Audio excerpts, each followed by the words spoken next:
সকলকে ভালো রেখো মা। এবছর এই 7 ফুট ডাকের সাজের মা সরস্বতী আমার কাছে খুব স্পেশাল। তার একটা বিশেষ কারণ আছে, সেই কারণটুকু থাক একান্ত আমাদের। বহু বছর পর আমার মনের ইচ্ছে পূরণ হয়েছে।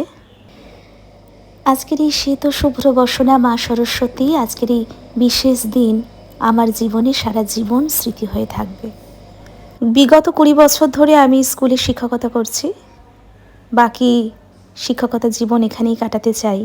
মায়ের কাছে এটুকুই প্রার্থনা, আমরা সকল শিক্ষিকা আমাদের সকল ছাত্রীদের নিয়ে খুব সুন্দরভাবে যেন বাকি দিনগুলো কেটে যায় আমাদের, এটুকুই মায়ের কাছে আশীর্বাদ চাইব। আমাদের প্রত্যেকের সন্তান, আমাদের ছাত্র ছাত্রী যারা প্রত্যেকে, সকলের শুভ বুদ্ধির উন্মেষ হোক, সকলে শুভ চেতনায় জাগ্রত হোক, মায়ের কাছে এটুকু আশীর্বাদ চাইব। আমরা সবাই ভালো থাকব, এটুকুই তো আমাদের সকলের